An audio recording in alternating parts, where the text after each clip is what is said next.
I request all dignitaries kindly grace the dais.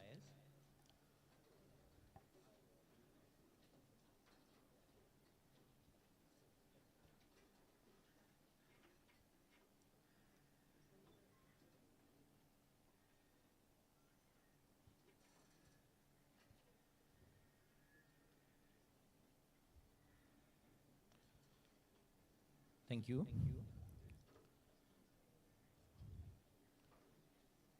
ज्ञानमूलं सद्गुरुमूर्ति पूजामूलं सद्गुरुपदम मंत्रमूलं सद्गुरुवाक्यम मोक्षमूलं सद्गुरुरूपा अज्ञानमूलहरणं जन्मकर्म निवारणं ज्ञानवैराग्य सिद्ध्यर्थम सद्गुरुपादोदकं पिबि. We seek divine blessings from Sadguru and will start this session. A very happy morning to everyone present here. I, Professor Arun Mai, heartily welcome you in this inaugural session of 1 week faculty development program on robot operating system, that is ROS. On behalf of organizing committee, I extend a warm welcome to all our esteemed dignitaries, respected faculty members, resource persons, and all enthusiastic participants who have joined us from across institutions. There is a famous verse from Rig Veda, Ano Bhadraha Kratavo Yantu Vishwatha, which means, let the noble thoughts come to us from all directions, which signifies openness to learning and embracing knowledge from all directions. This FDP is going to serve the same purpose. Friends, we live in an era where boundaries between the digital and physical worlds are continuously blurring, and robotics stands at the center of this transformation. ROS has emerged as a cornerstone of modern robotics research and development. More than just middleware, ROS provides a flexible and robust framework for writing robot codes or robot softwares, which enables faster prototyping, reusability, and collaboration across robotics community worldwide. My friends, as per MITWPU tradition, we'll start this session with World Peace Prayer. I request all to stand at their place and fold hands and join World Peace Prayer.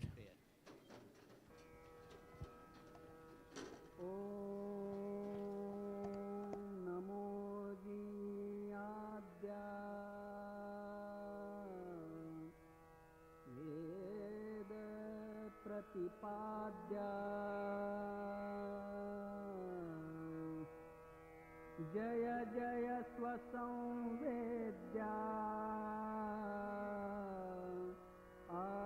आत्मरूपा देवातुति गणेषु सकलार्थमतिप्रकाशु म्हणे निवृत्तिदासु अवधारि गोदी गुरुर्ब्रह्मा गुरुर्विष्णु गुरुर्देवो महेश्वरः गुरुसाक्षात् परब्रह्मा तस्मै श्री गुरवे नमः।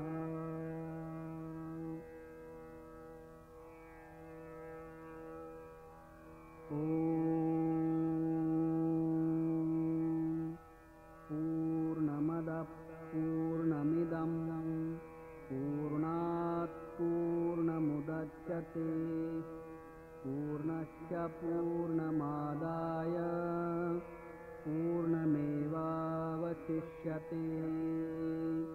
ॐ शान्ति शान्ति शान्तिः। Thank you. Friends, today we are blessed with chief guest, Mr. Rajesh Pawar, who is Managing Director, Micro Innotech India Private Limited, Pune, and Ms. Pranita Kashyape, ma'am, his Assistant General Manager, Robotics, Armstrong, Dematic, Nashik.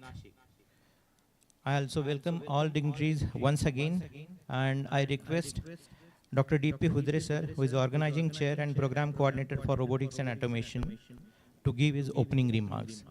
Over to you, sir. Recording in progress. Hello.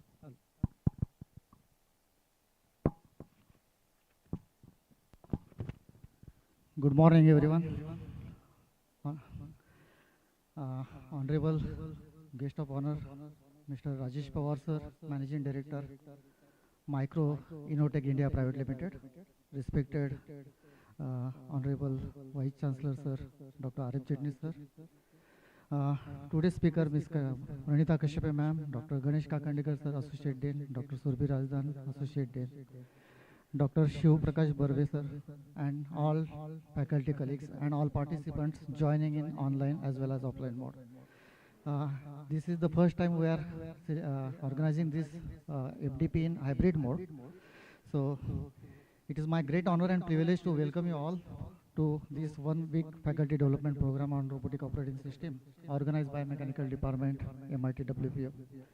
As a part of initiative, we have introduced several new subjects in our curriculum, starting from fundamentals to advanced applications in the field of robotic automation. However, to truly implement these subjects meaningfully in the classroom as well as in the laboratory work, faculty training now becomes essential thing. So last year, we have taken the first step by organizing 1 week FDP on advances in robotics and automations, where we have covered the topics like PLC and HMI system design, DCS coded system and Movicon software, then Robocon simulation, warehouse automation, collaborative robot and their maintenance. Now, building on that success, this year we are proud to organize another focused FDP on robot operating system.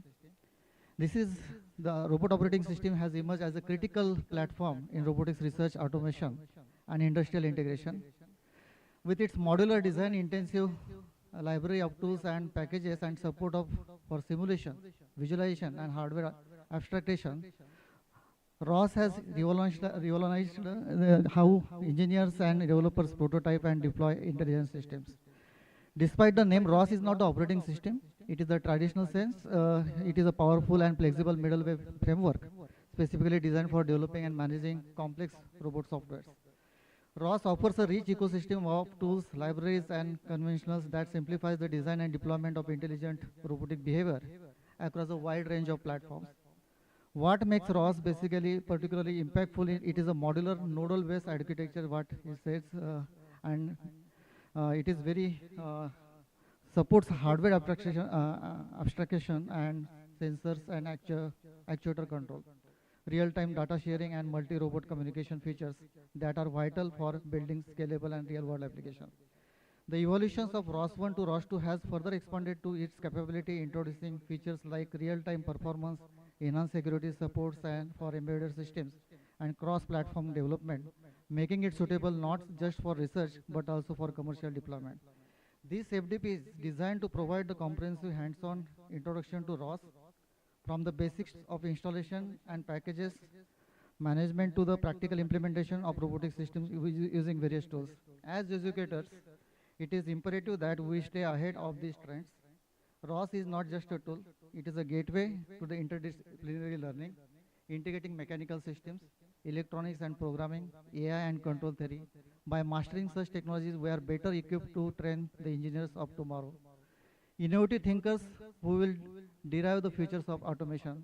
This year, we are going to cover the topics like modular ROS architecture, simulation and visualization tools, factory automation and applications, path planning and motion control, programming and system integration, real-world autonomy implementation and hands-on sessions. So this program is designed to equip participants with the practical know-how and concept clarity to implement ROS in both academic and industrial contexts. Whether you are a faculty member aiming to enrich your teaching pedagogy, a PhD scholar seeking research adventures, or an industry expert working in automation, robotics, or AI, this FDP will empower you with future-ready skills.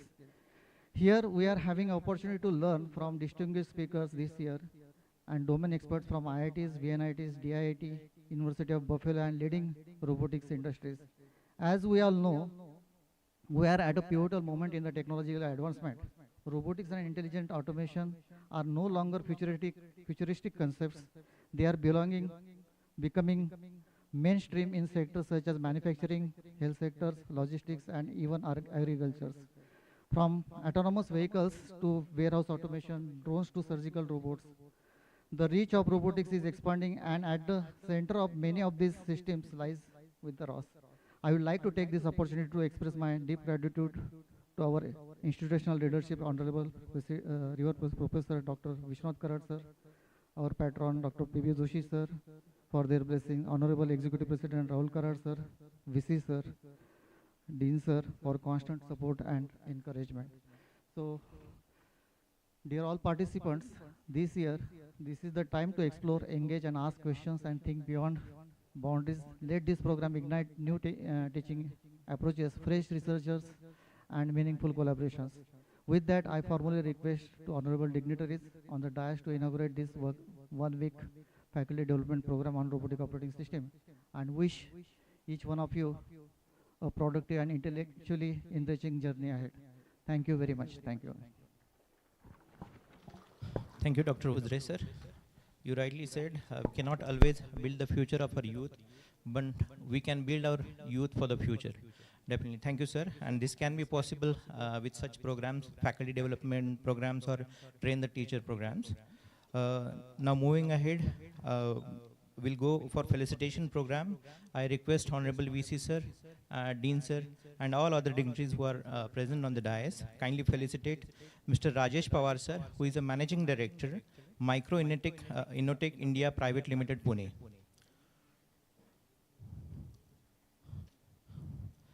Let us welcome Mr. Rajesh Pawar sir with a huge round of applause, my dear friends.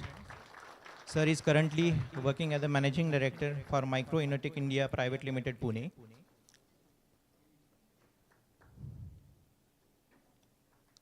Sir is Bachelor of Engineering from Padma Bhushan Vasantdada Patil Institute of Technology, Budgaon, Sangli.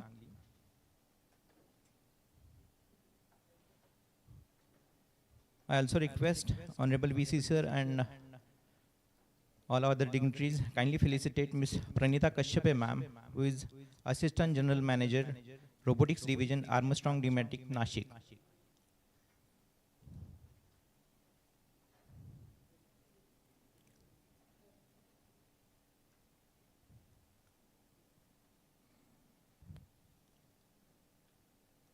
Let us welcome ma'am with a huge round of applause. Ma'am, it's a great honor to be here.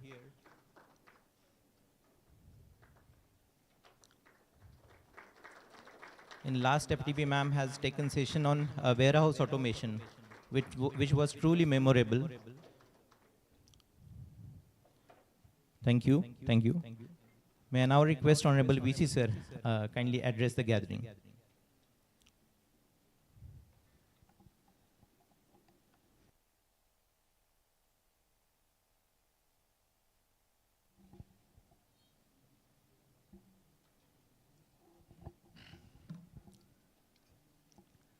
Good morning. My dear colleagues from engineering faculty, Dean, Associate Dean, all program directors, dear faculty members, those who are from MITWPU and from other organizations or other academic institutions. It is indeed pleasure to be with you today for this 1 week faculty development program on robot operating systems. You are aware that in our country, we are in concluding stage of national education policy, which was declared in 2020-21 academic year. But because of COVID and because of lot of discussion in the parliament, and it's a state issue, thereby discussion in the respective states, lots of delays happen in implementation. But now we have come to concluding stage where soon, maybe another 7-8 months, you will have a clear picture of the entire academic structure in this country. It was one committee in 1998, Kothari committee or earlier that they did it, but long 25 years plus, this large country of 140 crore people have not restructured their academic systems. Now HECI will come, Higher Education Council of India, which will replace AICT, UGC, Pharmacy Councils, all will be merged in one. And in that there will be 4 separate compartments. One of them will be granting, that is giving money, grants to the universities. We are a non-grant university, so we will not get it. Second will be research, NRF, National Research Foundation will be coming into existence, which will have this type of a conferences, which will have 3 different areas. One is actually creating research ecosystem. For that, what training program is required. Another will be independent research by one university of one organization. And third will be joint research, either with Indian universities, that is MIT and Symbiosis coming, or MIT and IIT Bombay coming together. In addition to that, there will be a separate system on the accreditations. We have rating system, in IRF we also have accreditation systems such as NBA and NAC. All will be put together, and that will be another agency. One good news for us is that, this particular NRF which is going to come will not differentiate between aided institute and non-aided for the first time in the history of this country. What does that mean? We are a self-finance institution. So we don't get grants from government to the extent which another public-owned universities or institutions get.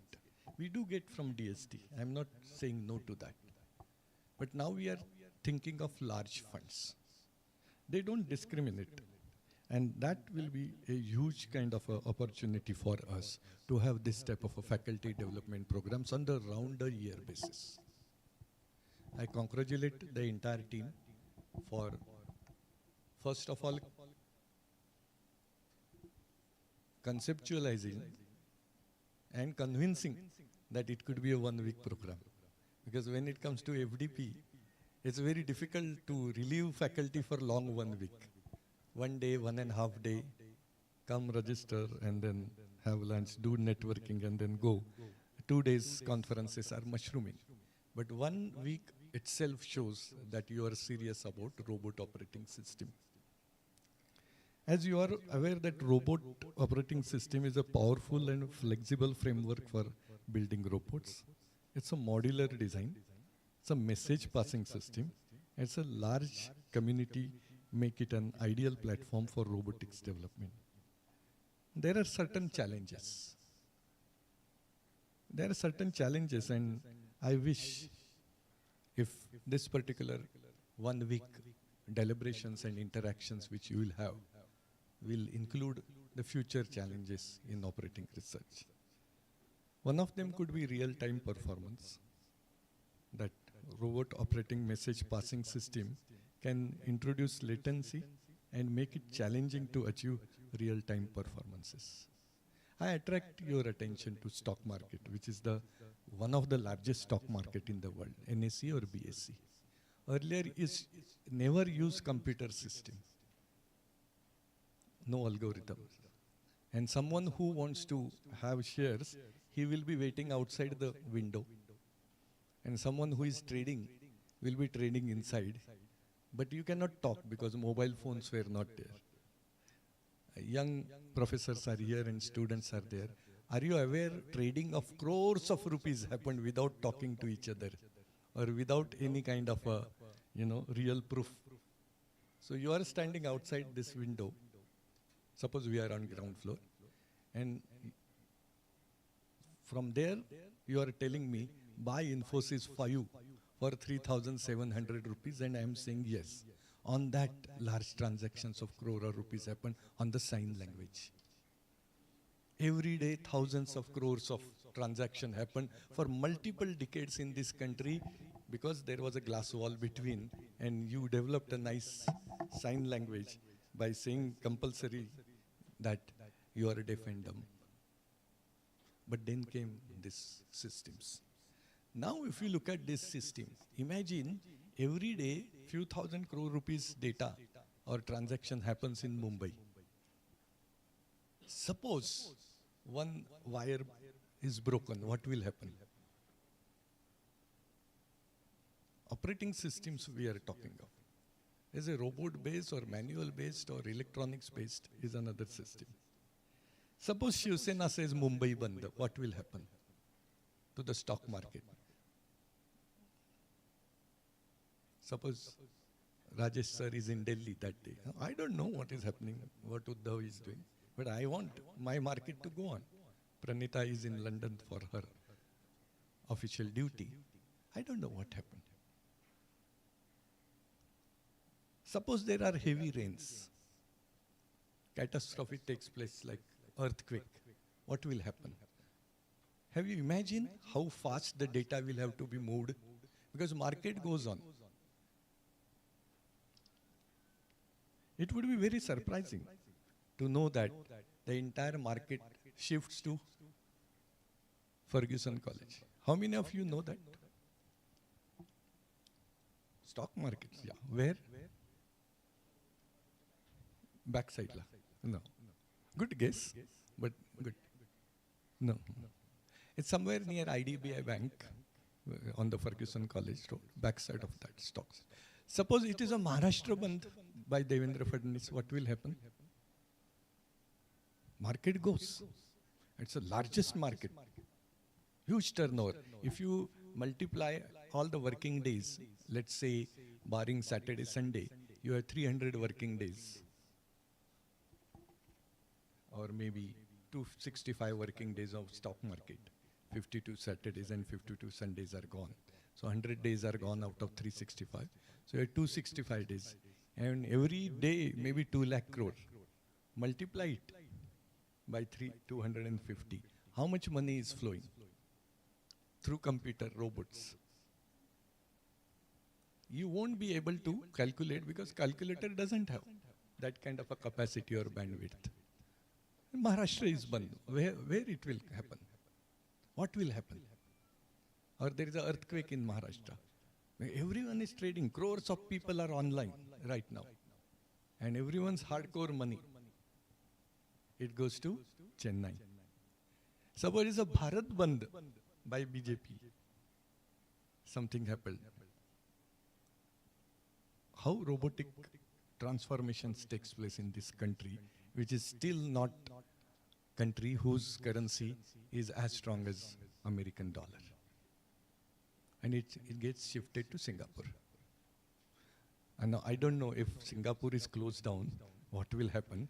I have this much data and I have shared that with you. So we are talking of one of the challenge is the real-time performance. Something happens here and that has to be taken over. In last one of the conferences I said, suppose, God forbid, something happens to me and you put me in Dinanath Mangeshkar Hospital.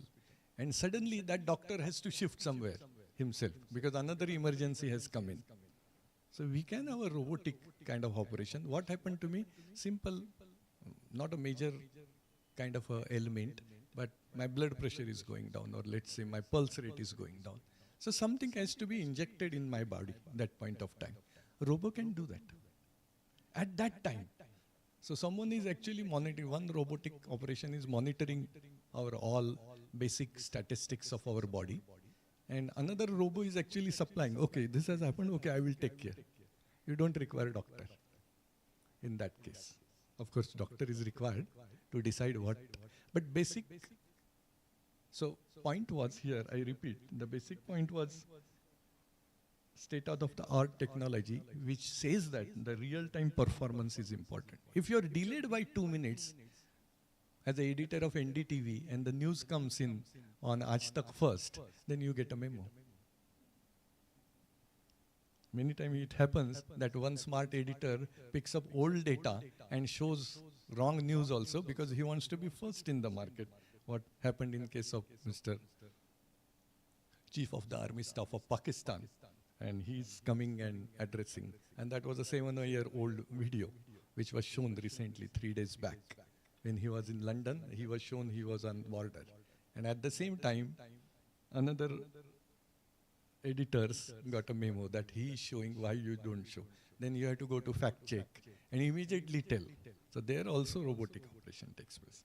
Point number 1 is real-time performance. That is what is in thing. Point number 2 is security. You are aware that robotic operating system is open source.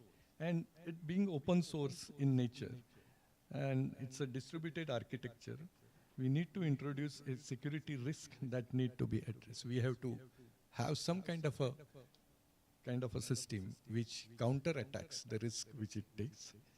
Third is ease of use. Many years back, I started working on computers. And there used to, many of my age people would be there in this. And then you used to have A drive and B drive. Do you remember, some of you? And A was a bootable floppy, and B was that. So operating system has to be carried. And I was young, and one of the guy in my office in National Institute of Bank Management, Reserve Bank of India, we thought we are ahead of all that, where I worked for 12 years. He used to have that bootable floppy, 8-inch, remember? Not the small one, 8-inch bootable floppy. And used to all young girls in the office, do you want bootable floppy? I have. So that was one of the SOP to impress, because we were all unmarried at that time, point of time. And today, all that is a bygone era. It starts on your mobile phone. High-end mobile phone you take, and everything is done. Ease of use is important, which was brought in by Microsoft in 1995. First Microsoft system, ease of use. Then it came into laptop. What kind of a robotic, simple systems we can bring in? I'm not saying it is not there right now. I know a vacuum cleaner, which is used by a maid servant who is the 3rd standard pass, which has a robotic operations. But I'm also aware that, engineer lady is not able to operate because she is skipping some of the steps. आजकल ऐसे ही vacuum cleaner आए robotic जो 18,000 में मिलते हैं, वो घर की मेड सर्वेंट चलाती है. ईज ऑफ यूज, उसको अगर आप बोलते हैं ऑपरेटिंग सिस्टम फ्लॉपी है कि आपके पास, तभी चलाने को आएगा. It will be not so in thing or not in vogue. It won't become a popular and the demand will not upsurge. And the last one is integration with other systems. Robot operating system needs to be integrated with other systems such as a computer vision and machine learning frameworks. From here to where, we really don't know. They are saying that robots will have emotions. They say that robots will have sensation. If you offer rose flower and another flower to Robo, then Robo will say, give me the rose one. He may not understand why rose is given by lady robot to gents robot, but then he has a sensation, smelling sensation. And I made a big mistake by saying lady robot, because robots still today are fighting about having a gender neutrality. It's a gents or ladies. Robo is a robo. We really don't know what is the gender of that. So I'm sure that another 1 week you will have a good time here. I appreciate so many of you faculty members have joined online. And I'm sure that you will have opportunity to visit MIT during this 1 week, at least a day, or we'll meet on a valedictory session. And once again, I congratulate all my colleagues sitting in the front line. And thank you, Master of Ceremony, for giving me this time. I have some university from UK delegation coming, so I said I will not speak, and then I will just leave it. But then you said 2 minutes, but for a professor, 2 minutes is 45 minutes. So that way you can discount me by saying that I finished in 10 minutes. So good. NEP is looking for industry academia tie-up. And I insist that both Madam Pranita and Rajesh sir will accommodate our faculty and students in your company for internship and final placements. Many times when industry academic interaction happens, as a head of this institute or university, I do very blatant kind of a marketing of introducing my students to companies. The students are good, well-trained, well-mannered, well-rehearsed. They are very integrated and hardworking. So take our students in your company. And last important thing is take only our students in your company. Thank you. Jai Hind, Jai Bharat.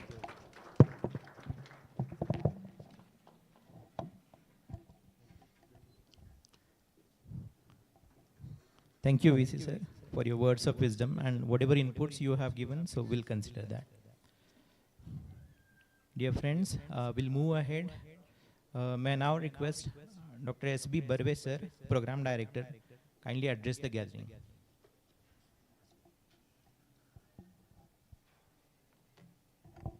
Thank you, sir. Good morning. Respected chief guest of today's program, Rajesh Pawar sir, Parindra madam, Dean sir, Associate Deans, organizing team, Dr. Huzre sir, all faculty members and dear students. So we know that what is robotics? Robotics means a machine who is reprogrammable and used for multifunctions. So if it is reprogrammable, the robotics engineer as well as mechanical engineer must know what are the various programming language this robot can listen or can perform.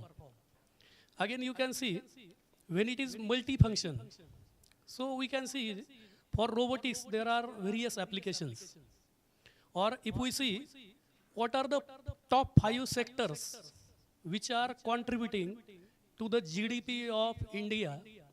So these 5 sectors are, at the top there is a medical sector, then there is a manufacturing sector contributing 17% of our GDP. And third, you can see space technology. Fourth, agriculture. And fifth, you can see again various manufacturing processes, MSMEs. So, and again, if we see how much is our economy, India's economy is $3 trillion. Or if we see US economy, it is more than $22 trillion. So we have the population, but still see why our economy is very less. So it is lack of the technology.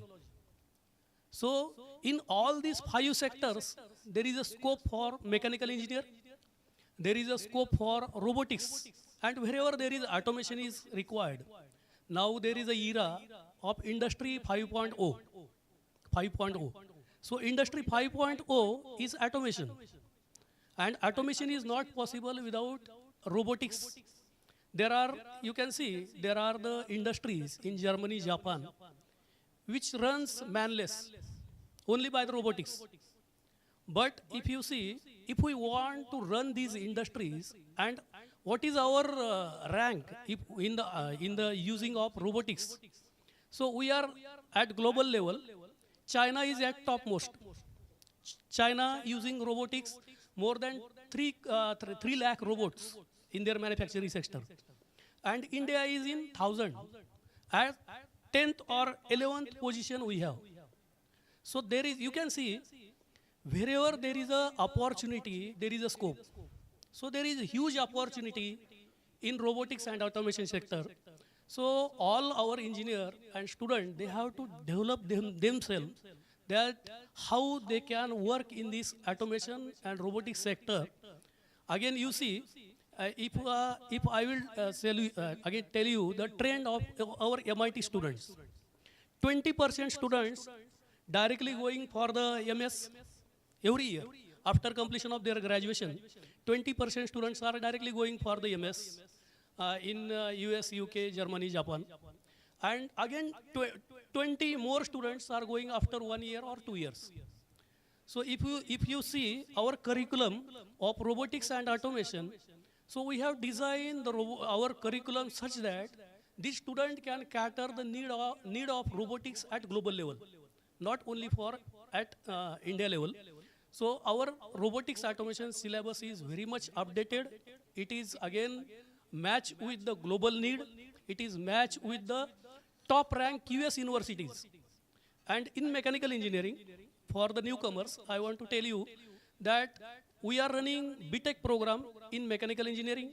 We are running B.Tech program in robotics and automation, M.Tech in design engineering, M.Tech in CAD/CAM engineering, and this year we are starting M.Tech in robotics and automation. And in the first round, we have filled 90% of seats in the first round. So that much requirement of mechanical engineer with robotics and automation is there. And we are running from this year, we are starting our integrated program, B.Tech, M.Tech in AI. B.Tech, M.Tech, mechanical engineering in AI. So this is about the mechanical engineering department. We have the PhD program. We have 40 plus supervisors available in the mechanical engineering department. And this MIT started with the mechanical department. So now it has gone 4 decades. So this program is very useful. You can see robot operating system is very useful for the robot engineers. So attend this program seriously. Attend all the sessions. Wherever you have doubt, the experts, you can see the experts from IIT, NIT and topmost industries where they are using actual robots. So you have to interact, you have to ask the question and attend all the sessions and take the benefit of this program. So thank you very much and all the best for attendees. Thank you. Thank you, Dr. Barve sir, for your supportive words. You have emphasized on the importance of robotics and its scope. Definitely will align with this. So next, may I now request Dr. G.M. Kakhandikar sir, Associate Dean External Relations, kindly address the gathering.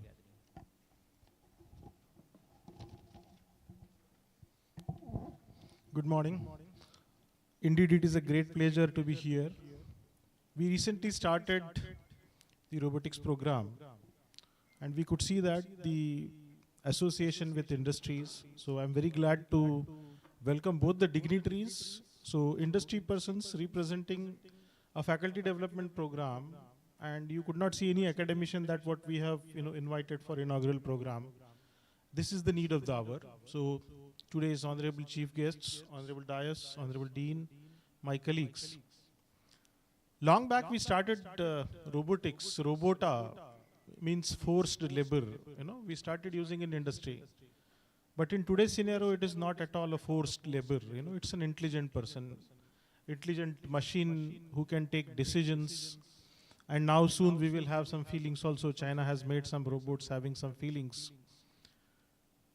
So that journey was very interesting, and as far as mechanical engineering is concerned, we applied robotics for repeated works where it was not possible for us to apply human beings because human body was not made for carrying out repeated things. It gives us a fatigue.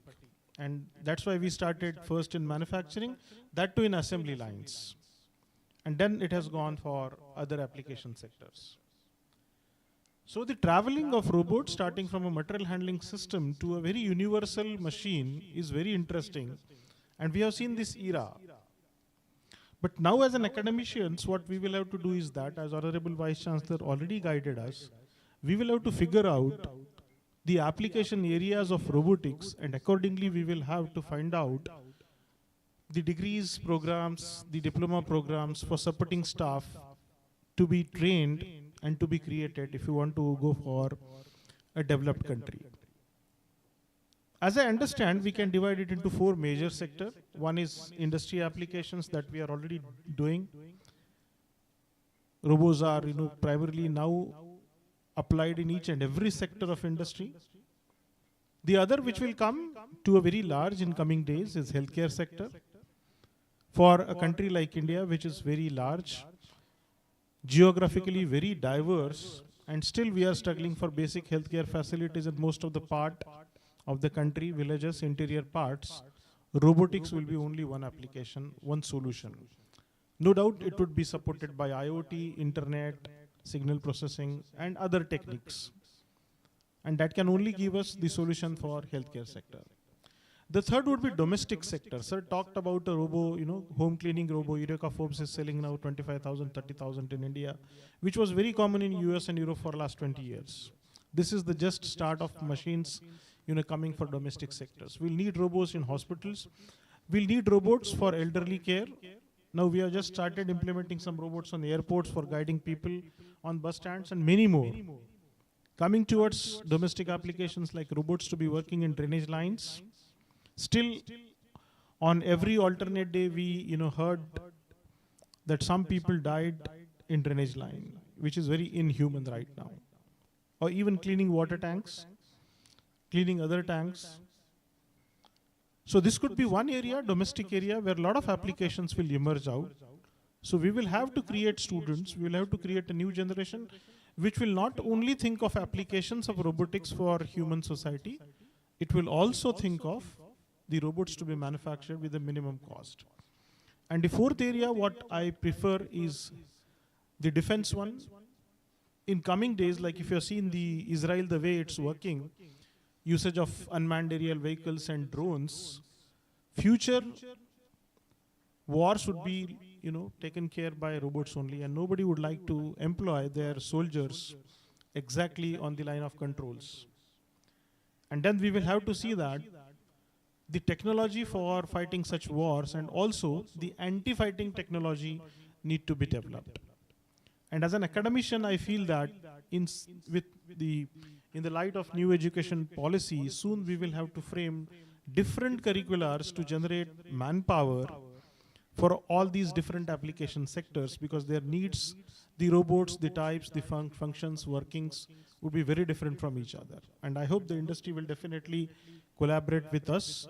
We can figure out that. I congratulate everyone who registered for this course, and I also congratulate my friend Dr. Deepak, who's really taking a lot of pain. And since last 1 year, we have series of event organized for training the faculty members for robotics and automation, because we were also new and trying to figure out, the curriculum, the latest things. And this moment will go on. Being MIT always elder in the family of academicians in Maharashtra, we will continually organize such programs in association with other academic institutions and industries. And I would also request you to take the benefit of same. Thank you.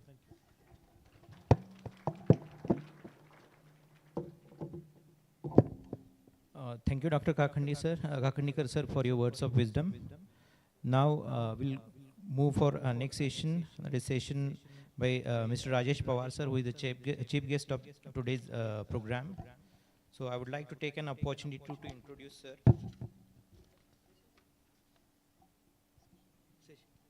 Speech. Yes. So I would like to take an opportunity to introduce our today's chief guest, Mr. Rajesh Pawar sir. Sir is proud alumni and a mechanical engineer from PVPIT Budgaon. Sir is currently leading the company Micro Innotech Private Limited as managing director.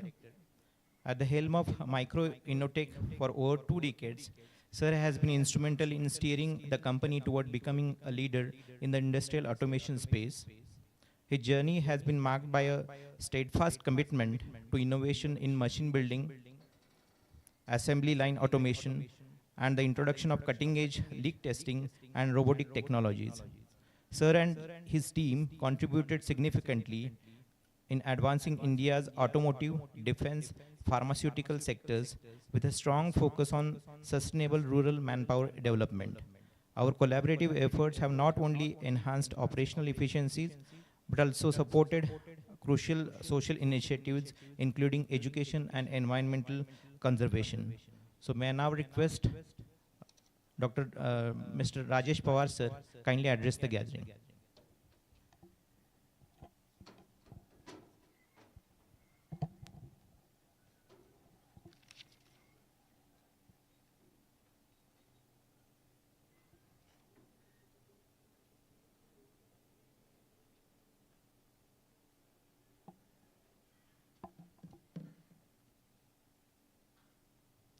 Good morning. Thank you very much for giving me this opportunity to address MIT. And we respect a lot MIT because I know a lot of things about MIT and learned a lot of things from my circle also and from the internet, what I have with these things. As I will introduce my company first because I started this company before uh, starting the company. I worked for 18 years. I am 1990 mechanical pass out, and after that, after 2008, I was working with the two companies. One company was Unity Gauges, Bush's company. That is a small company. I work for in a tool room, machine shop, and again for the marketing for this other activities for engineering. For measuring technologies. So I work for that. Up to 8 years I worked there, and after that started working with Empire Machine Tools. There I started my first journey in robotic field, and automation field, obviously, machine building and automation field. So that was the beginning in 1998. I joined this company, and we are proud to say that we work a lot in robotic and other applications for defense sector as well as for automotive sector. Not much done in pharma, but defense and automotive we had a major contribution. We bought from the small robots from like Kuka or Yasikawa. There is a very small robot what they built. But as compared to that, there's big companies also like IGM Robotics, the full gantry systems they offer along with the big robots for railway making and ship making and satellite making also. So these technologies we bought in India in 1999-2000. The company from Austria, IGM, basically that is a very big company for robotic applications. This one. When I started a company in 2008, my motto was to make SPMs initially. After that, as it is required by the industry, that we need pick and place. We need doing the job continuously the same at same level, same program, and without any problems for this thing. So because आदमी इतना काम नहीं कर सकता, आदमी इतना particularly एक ही चीज continuous नहीं कर सकता. So we decided to go with robotics. So robotics, as I said, what I learned basically, because आप भी अभी learning phase पे है, हम लोग भी उस समय learning phase पे थे. So robotics is having 2 axis, 3 axis, 4 axis, 5 axis, 6 axis, 7 axis, 8 axis, and articulated ones. So, and it is a variety of applications. आप 2 axis लेंगे तो we can use for the pick and place. That's all.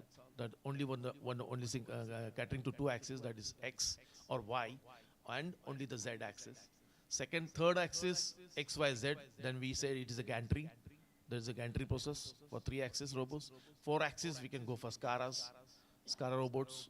5 axis, 6 axis, that it comes to articulated robots. 7 axis we can have rotaries and all. So that 7 axis you done. So in sabhi ka jo applications part hai, that is in variety of industries, from pharma se leke, automotive se leke, marine technologies pe hai, defense mein hai. So we can use in lot of technologies for these things. Pick and place is one of the part for robotics, but there's a lot of other applications.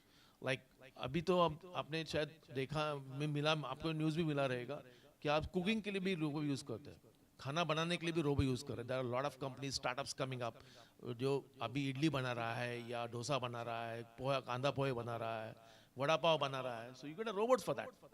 They are making continuously for those things. So you have everything.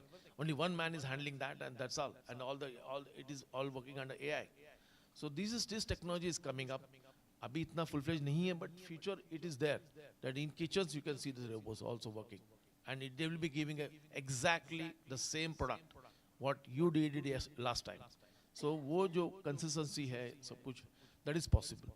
So robotics has a lot of applications in future also, and present जैसे sir ने बताया कि China आज top पे है, robots में है. आज इंडिया अभी 10th, 11th, 12th में होगा उसमें. But there's a lot of opportunities coming up India. अभी और एक सर ने बोला कि we are looking for globally, हम लोग के जो बच्चे यहाँ पे ट्रेन होंगे, सीखेंगे यहाँ पे, एंड जाके बाहर जाके काम करके उसके ऊपर they will have a lot of opportunities worldwide. But why can't make it in India? They should work. What I feel basically ki you work. I means when I left the company in 2006-7, when I left the company, I had been given by opportunity by Zeiss also. They said Zeiss at IGM, they asked me whether you can settle in Austria, you can settle in Australia, or you want Singapore office, so you work for us. So मैंने बोला कि नहीं, अभी अपने लिए काम करना है, मुझे उनके लिए काम नहीं करना है. तो इसलिए मैंने अपना कंपनी स्टार्ट किया 2008 में उसमें. और उसके बाद ये क्यों ऐसा हुआ बेसिकली कि because I don't want to go outside country. मुझे उनके यहाँ पे जाके काम नहीं करना था. मुझे उनसे काम लेके उनका काम करके देना था. So we are doing exports also. Today also we are doing good exports. Now 35% is export. I mean, today my company is 100 crores company. 3 lakh रुपए में 2008 में चालू किया हुआ कंपनी आज 100 crores कंपनी है. तो ये 100 crores कंपनी में से 35 crores का जो टर्नओवर है हमारा वो सिर्फ ओनली एक्सपोर्ट्स का है. And you know, exports we get good money out of it. Profit is good. You get a good opportunity for those things. And we have a good expansion for that. हम लोग क्या कर रहे हैं कि 5 to 7% we give it for R&D, new developments, like laser technologies. There's a lot of opportunity in laser technologies. आज robots में इतने applications है, dispensing stations है, या robotic में welding stations है. That requires really good robots for that. And you have robots. But आज भी इंडिया में अपना खुद का रोबो किसी ने नहीं बनाया. आप यासिका पे डिपेंड है, आप फनुक पे डिपेंड है, आप कुका पे डिपेंड है, आप एबीपी पे डिपेंड है. आज इंडियन रोबो बोलो. Tata tried that. टाटा ने अपना लाने का ट्राई किया, बट वो they are only the assembling that. Brain नहीं कर पाए थे. तो वो अगर कोई आपके एमआईटी से अगर कोई फ्यूचर में अगर रोबो बना पाए, अपना खुद का रोबो जो इंडिया के लिए बनाए, तो that will be a great achievement. So I would request कि आप उस पर सच में काम करो, क्योंकि अभी हैदराबाद में ट्राई चल रहा है. Defence is also working for that कि we want to have our own robot systems. तो ये टेक्नोलॉजी है. एंड सेकेंडली रोबोट जो है वो सिर्फ आर्टिकुलेटेड या आर्म बेस्ड नहीं है. They need AI now, artificial intelligence. अगर हम उसके साथ काम करते हैं तो आदमी में और रोबो में ज़्यादा फर्क नहीं रहेगा. जो आदमी का ब्रेन चलता है वो रोबो का ब्रेन हो सकता है. वो एआई टेक्नोलॉजी पे आप काम कर सकते हो, आईओटी पे उस पर फ्यूचर है. And that's means an number of opportunities coming up. जैसे मैडम का भी जो फील्ड है बेसिकली वेयरहाउस में है. So that is a great opportunity. आज इंडिया में बड़े बड़े वेयरहाउस की आज जरूरत भी है इस टेक्नोलॉजी के लिए. तो उसका ग्रोथ भी वेरी फास्ट है, वेरी ग्रोथ फास्ट भी है. कंपनी बढ़ रहा है, लोगों का अपॉर्चुनिटीज बढ़ रहा है. सो एआई और robotics has a great future. आपने यहाँ पे जो इनिशिएटिव लिया हुआ है that is really nice basically. And it is a need, today's need we can say for next 5 years or 10 years future. So once again, thanks for giving me this opportunity and calling me for this grand function. So I would like to thank. So normally the people says micro means MICRO. So why it is MIKRO? Can anybody guess why K instead of C? Can anybody guess? Can anybody guess? Correct. मेरे गुरु थे. मेरे गुरु 1992 में mister घाटे जो unity में हमारे marketing के director थे. तो उन्होंने मुझे, हम लोग 9 लोग बैठे थे शाम को, तो उन्होंने एक अच्छा बताया था चीज़ जो मुझे आज भी याद है और मैं उसी प्रिंसिपल पे काम करता हूँ. उन्होंने 9 लोगों को बिठाया, हमको बोला कि आप कैश ये वर्ड कैसे लिखेंगे. तो हम सब बोले CASH कैश. बिकॉज नॉर्मली आप पूछोगे तो ऐसे ही बोलेंगे, CASH कैश ही बोलेंगे. तो उन्होंने बोला कि CASH की जगह पे आप अपने मन में, अपने दिल में एक छाप लो कि you have to work like a cash. KASH cash. So K is knowledge, A is attitude, S is sincerity and H is honesty. ये अगर 4 चीजें आपके पास है तो आपको जिंदगी में कभी जेब में कैश कमी नहीं होगी आपको. So you should have all these things. So Micro is motivated, innovative, knowledgeable research organization because we do everything, every day, every time, a new something. हमारे पास एक ही मशीन नहीं आता है. We always have a challenging. Automation जो field है ये बहुत challenging field है, मल्टीप्लाई नहीं होता. आपको हर समय नया डेवलपमेंट करना पड़ता है. So we work on that. So this is therefore we call micro as a motivated, innovative, knowledgeable research organization. यहाँ पे इनोवेशंस भी है, नॉलेज भी है. और हमारा जो मेन फोकस और मेन ये है कि लोगों को सुकून मिलना चाहिए. जो अपने एम्प्लॉयज़ है, अपना सोसाइटी है. मैं सोशल में भी बहुत काम करता हूँ. खड़गवासला का आपको जितने लोगों को मालूम नहीं होगा कि Khadakwasla I am the main person जिन्होंने वहाँ पे फंडिंग के लिए मदद किया हुआ था. कमिंस से लेके आप प्राज को ले लो, कमिंस ले लो, टाटा मोटर्स ले लो, सभी के पास जितने भी प्रपोजल्स गए थे फंडिंग के लिए खड़गवासला के लिए, वो सब मैंने प्रिपेयर किए थे. मैंने डाउन टू अर्थ वहाँ पे 8 साल काम किया. 2012 से लेके 2019 तक वहाँ पे हम लोग काम किया. वो में हमने 9 लाख ट्रक सिल्ट निकाला है खड़गवासला धरनों से. उसके बाद अभी मैं नाम के साथ काम करता हूँ. मैंने अभी 4 गाँव लिए हुए हैं यहाँ पे नाम के साथ. अभी जस्ट वापस मैंने स्टार्ट किया ये सब चीज़ें.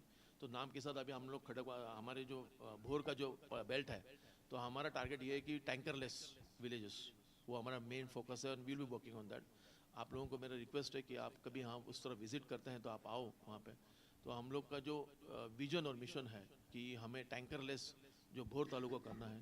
आप उसको विजिट करके आपका श्रमदान पॉसिबल है या आपको कंट्रीब्यूशन पॉसिबल है, so you can always come there, see what we do, suggest us something good out of it, कि हम लोग यहाँ पे क्या कर सकते हैं, प्लांटेशंस करते हैं, ये कर सकते हैं या और चीज़ें कुछ कर सकते हैं क्या एक्टिविटीज़ कर, जैसे अभी भारतीय विद्यापीठ ने लास्ट मंथ हमने एनसीसी का पूरा कैंप वहाँ पे किया था, तो लेडीज़ को वहाँ पे 2 गोडाउन दिए थे, वो बच्चों ने literally 70 ladies, only ladies 70 ladies ने वहाँ पे 2-3 दिन का प्रोग्राम किया, 3 दिन एनसीसी के अंडर, एनएसएस के अंडर उन्होंने 3 दिन का प्रोग्राम किया, 3 नाइट्स वहाँ पे रहे, गोडाउन झाड़ने से लेके खुद का खाना बनाने से लेके विलेजर्स के साथ कनेक्शंस करके वहाँ पे साफ़ सफाई करके वहाँ पे नाला सफाई करके सब चीज़ों में काम किया, इंजीनियरिंग के स्टूडेंट्स ने काम किया हुआ, दैट इज़ रियली गुड। ये हमको अपने यहाँ भी कुछ करना पड़ेगा कि जिससे, ऐसे नहीं बोल रहा हूँ कि लोगों को मालूम पड़े कि विलेज लाइफ कैसा होता है, उधर का क्या होता है। सो ये activity, thank you very much once again for giving me this opportunity, thank you very much.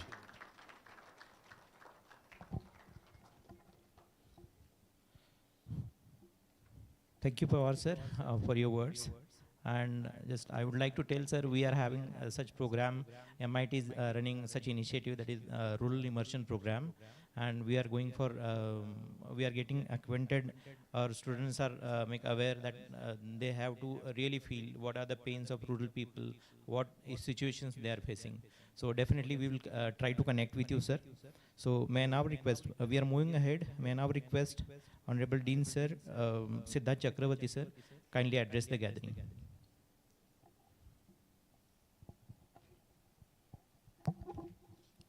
Hello. Thank you. First of all, good evening everyone who are sitting in the dais, as well as good evening to all the participants. So I can find that first of all I must congratulate all the organizers of this particular workshop, which is on robot operating system. And really it is the need of the hour, and I think after learning, faculty members after learning this, they can pass on to the students itself. Robot is such a fascinating field that even from class 9 up to the higher education, the students are always attracted towards this.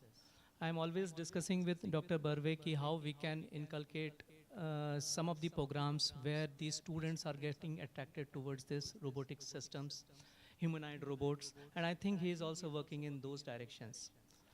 And the most important thing, we always try that our students should try from the first semester itself or the first year itself, they should work on certain projects, so that when they reach to 7th semester, they are handling at least 2-3 projects in their hands. And I think one of the area now which has opened for these students through your channel is the robots. So at least they should try some projects on robots starting from the first year itself. I know that our students are already participating in many national and international events where they are not only participating, they are winning very good prizes in that, winners or runners. And I think now we should also move to some of the areas which are towards the robots. We should participate in the World Robotics Championships and give because our students are very good, talented students, and they should also go towards these niche areas, explore these new upcoming technologies and participate in such events also. Recently, I think Dr. Patil may be knowing, because his students are there in the FANUC Olympiad. They have crossed around 3 rounds and they are in the final rounds. And more than 2,000 colleges participate in that. And hopefully, I am fingers crossed are there so that students can win those event also. And he is also working in the area related to skill competitions. And hopefully, our students will also participate in some of the world skill competition related to robotics area. So, as Mr. Pawar has told, that there are some of the avenues where our engineers should also try. And as he has opened a startups which has gone to such a big level, we should also try that how we can utilize this particular area of robotics to develop your own startups. Because startups are something which engineers should try to work on that so that they can also provide some employment. Not only they are getting employment, but they are generating the employment. So once again, I will congratulate all the team members, and hopefully you will have a very good 5 days of learning and passing it to your students itself. Thank you very much for giving me the opportunity to speak. Thank you. Thank you, Dr. Chakravarti, sir. Now, we are moving towards end of this session. May I now request Professor M.N. Pradhan, sir, who is organizing chair of this FDP, so kindly propose vote of thanks.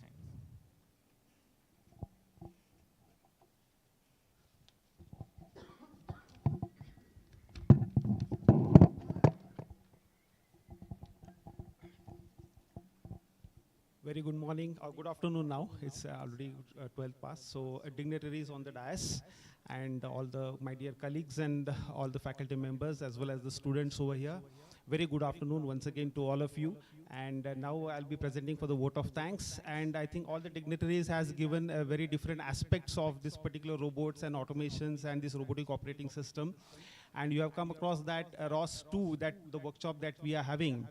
It is an advanced one, and initially it was only for prototyping and academic ROS1, and now the industry has also taken care of that, and ROS2 now it is being used in industry also. So from the employment point of view and from the knowledge point of view, the study of this ROS2 is very essential for all the faculties which will deliver the sessions to all the students over here. And as this platform is very useful for not only robots that we call, but all other automated systems like drones, mobile robots, articulated robots used in industry or any sector. If I talk about the integration with IoT, AI and agents, everything can be possible with the ROS2. So this session, I think it will be very helpful for all of us, and this will definitely develop a good knowledge among our faculty members and also about our students. Coming to the vote of thanks, it is with a great pleasure and deep respect that I have this opportunity to propose the vote of thanks on behalf of organizing committee for this faculty development program on robot operating system ROS2. First and foremost, we extend our heartfelt gratitude to our visionary leader, Revered Dr. Vishwanath D. Karat, founder and president of MITWPU, whose noble vision and lifelong commitment to holistic education and the world peace continue to inspire us every day. We also express our gratitude to Professor Prakash B. Joshi, founder and patron of MITES MIT, whose blessings and wisdom continue to guide us forward. We are equally grateful to Dr. Rahul V. Karad, Executive President of MITWPU, for his dynamic leadership and his passion for innovation-driven education. A sincere thanks to Professor Dr. R.M. Chitnis, Vice Chancellor of MITWPU, for his continuous support and for gracing the program with their encouraging presence. We are immensely thankful to our distinguished guest, Mr. Rajesh Pawar, Managing Director, Micro Innotech India Private Limited, for his inspiring inaugural address that provides industrial content to our academic efforts. And also we have seen that how social benefits the company has been doing for all people. We are also express a gratitude to Ms. Pranita Kashyap, who has specifically come from the Nashik AGM Robotics Armstrong Dematic, for her encouragement and her presence over here. We also express our gratitude to Dr. Prasad Khandekar, sir, Chief Academic Officer, MITWPU, for their guidance and blessings.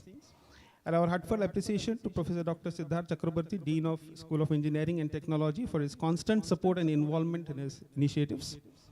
Special thanks to Dr. Shivprakash Barve, sir, Program Director and Professor, Department of Mechanical Engineering, for his leadership and continued motivation. My warm thanks to Dr. G.M. Kakandikar, sir, Associate Dean and Professor, for his scholarly words and support. A special note to the appreciation goes to the advisory committee that we have, Dr. S.T. Sawan, sir, Professor in Mechanical Department, Dr. G.M. Kakandikar, sir, Dr. B.S. Kothawale, sir, and Dr. S.N. Hawaldar, sir, all our professors. I thank them. We also appreciate the fellow organizing chairs and conveners, Dr. Deepak Huzre, sir, we have effortlessly worked on for this particular session, Dr. Rajesh Patel, sir, and Professor Mangesh Saraf, sir, who tirelessly dedication and meticulous planning have made this particular FDP possible. I now take a moment to sincerely thank the entire organizing committee, whose collective efforts have ensured the success of today's inaugural function. Dr. Abhishek Thote, Dr. Rahul Jagtap, Dr. Kaustup Kulkarni, Professor S.R. Deshmukh, Dr. Samida Zawade, Professor Chaitanya Burande, Professor V.V. Kulkarni, Dr. Ganesh Rigandhi, Dr. G.S. Barpande, Dr. Ganesh Borikar, Professor Snehal Kolekar, Dr. Mitul Solanki, Dr. Mahesh Kulkarni, Dr. Vilas Kanthari, Professor S.K. Yadav, Dr. Omkar Kulkarni, Dr. Chidananda Koshti, Dr. P.D. Sonone, Dr. R.R. Ghorpade, Dr. Surbir Razan, Professor Atul Palange, Professor A.B. Mali, Dr. A.S. Udge, and Professor Shailendra B. Grassi. Your contribution in planning, coordination, logistics, and promotion has been invaluable. Lastly, I extend our warmest thanks to all the participants from both academia as well as industry who have joined in this journey in exploration and learning. Your presence energizes and adds value to this initiative. So let this FDP be a fruitful platform to foster collaboration, share the knowledge, and drive innovation in the field of robotics. So thank you all once again. Jai Hind.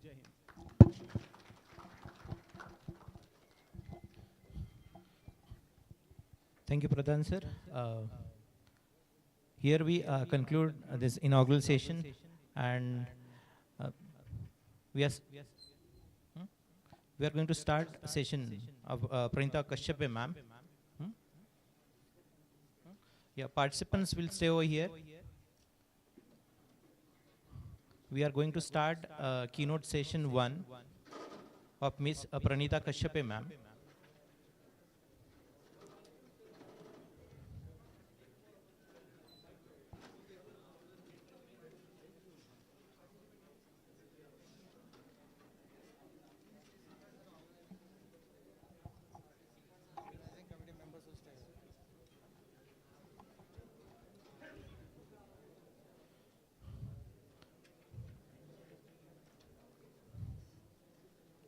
Please remember, a session expert and organizing committee will stay here. We'll start with keynote session 1 of Ms. Pranita Kashyap ma'am.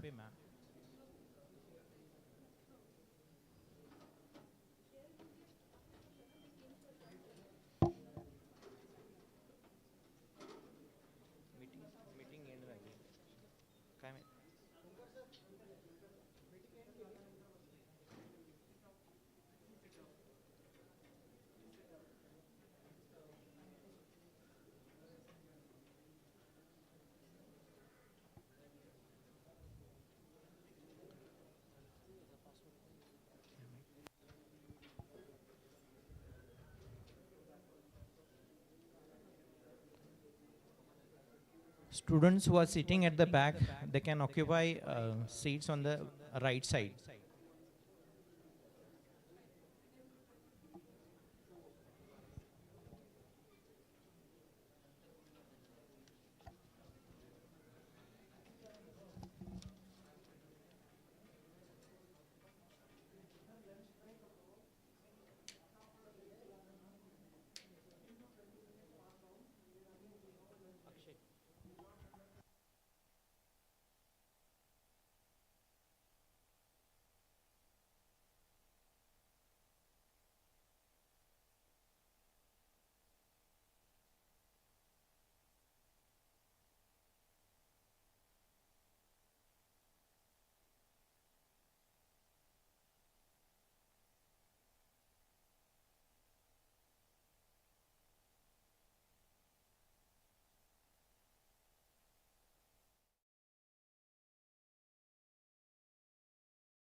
Dear friends,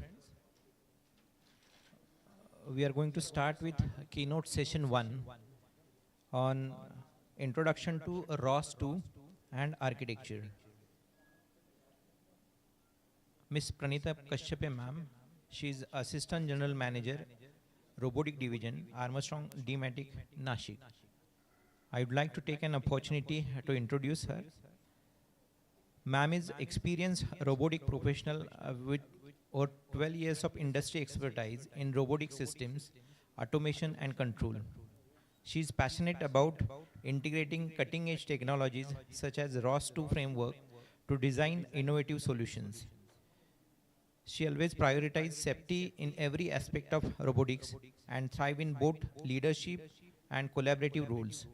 She has proven a track record in pre-sales, new product development, that is NPD, and project execution, with a focus on delivering value across industries like automotive, manufacturing, and warehouse automation. So it is indeed honor that ma'am has, in last FTP, ma'am has given a fabulous session on warehouse automation. So may I now request ma'am to continue with this, with her session. Thank you, ma'am. Hello all, good afternoon. Yeah, so I will quickly introduce our company in 2 minutes and then we will start. So Armstrong D-Matic is in intralogistics and warehouse automation. Armstrong, we have been now in like 25 years. We are happy to share with you that we are celebrating our silver jubilee this year. And we started our journey in a small rural area, that is Satana, where our founder members started the company. And in that way, now we are known as #1 company in India for warehouse and automation. Okay, 5 years. Yeah, I'm audible now. Yeah, thanks. So 5 years back, we started our collaboration with D-Matic. D-Matic is globally #1 supplier in intralogistics and warehouse automation. And for D-Matic in India, there is Armstrong, where we give unique solutions, uniquely crafted solutions to our customers in India. Along with D-Matic, we not only supply our unique solutions in India, but as well as but abroad as well, like East Asia and Asia. Other Asia's Pacific regions as well. When we say Europe countries, we are with D-Matic, giving service and technical support to them. We provide to our customers uniquely crafted solutions. We are a project-based company. We are not a production-based company. Each and every solution is a uniquely crafted. We understand the customer requirements, pain points, and then give a complete automated solution to the customer. Our key customers are Amazon, Flipkart. Then we are having Unilever. So Unilever is with us since more than 2 decades now. So we are having repeated customers which are from the Fortune 500 MNC companies globally. So this was a very short introduction about Armstrong D-Matic. And when we say what we do in robotics, yes, we provide various applications in intralogistics and warehouse automation in robotics. Okay, so we are pioneer in robotic palletizers in India. We have done more than 100 installations in India as well as globally for robotic palletizers. It's not just about robotic palletizers, but we provide a complete end-of-line solution from the customer packing machine to the warehouse storage or to the docking area where the dispatches takes place. So this is one of the examples that I gave you. Other than that, innovation is our foundation of Armstrong D-Matic, and we thrive for it.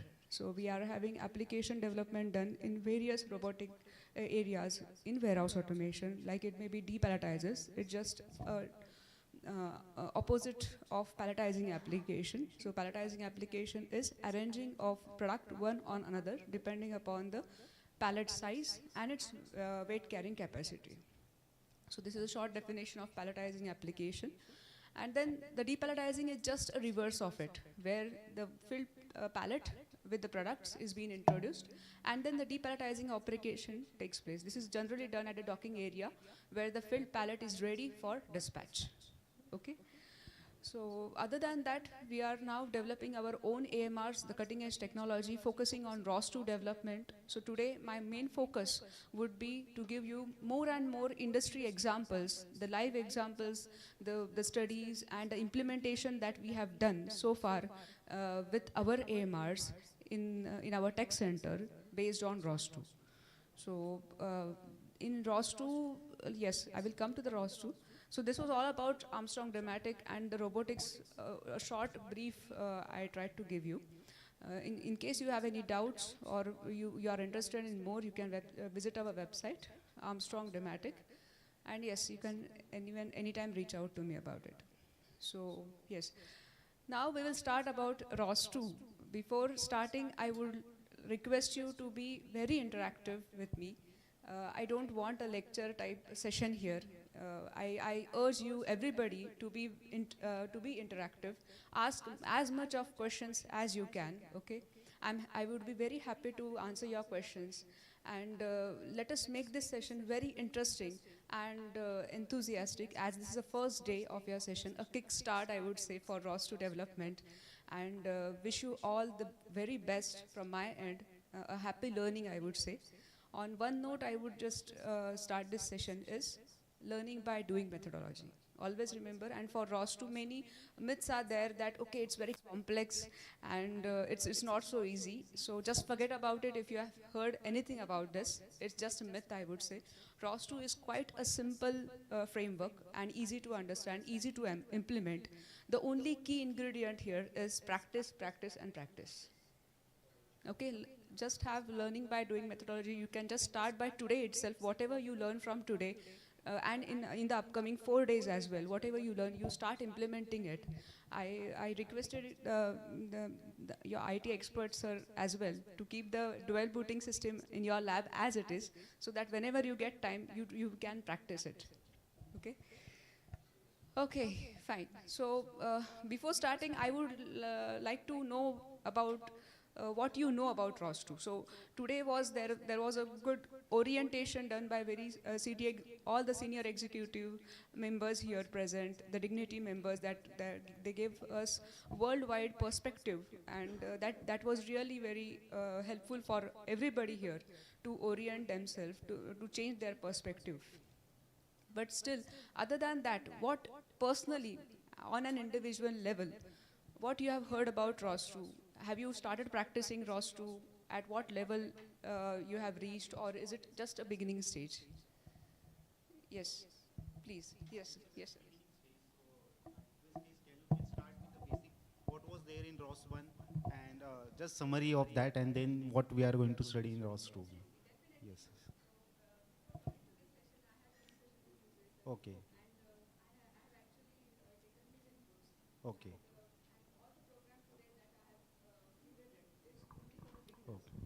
Thank you. Thank you. The perspective that you don't know anything. Yeah, we will be starting today with scratch. Okay. So don't worry about it. Yes. Thank you. Okay? Yeah. Thank you, ma'am. Yes. I think we will take the question later on. Okay. Yeah. Yeah. Yes, sir. So I will just need to understand from students what they know about ROS2. Yes, quickly, so that we can start. Pata hai, nahi hai, you have done any projects? Okay, okay. And they are from robotics automation. Mechanical students are also there. Okay, okay, good. Fine.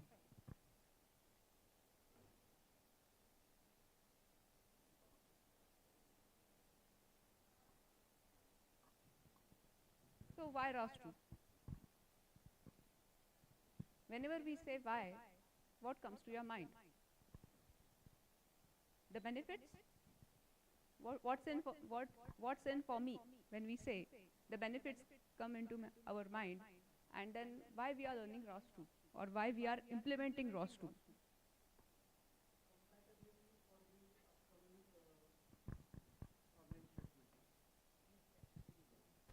Compatibility for the upcoming problems. Yes. Yes, anybody else?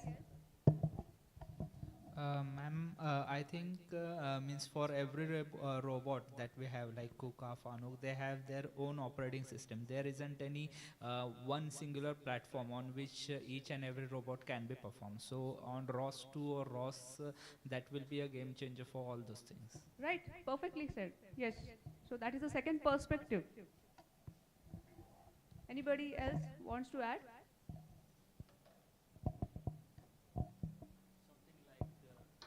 Yes, sir. Something like user friendliness, adaptability, and all, convenience in all. Right, convenience, adaptability, flexibility. So all these are the benefits, and why, and thus we address the why, that yes, we are with ROS2, we intend to learn ROS2 and implement it. It's an open source.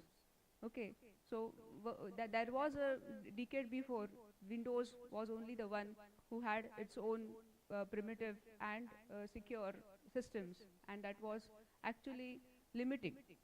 But now with Linux, with Ubuntu, you must have heard about Ubuntu. It's an open source. Linux is an open source. With these platforms, and these platforms are the base of ROS2. Okay, so nowadays ROS2 is also very well easily available for Windows. But when we say open source, it brings up flexibility, it brings up new ideas.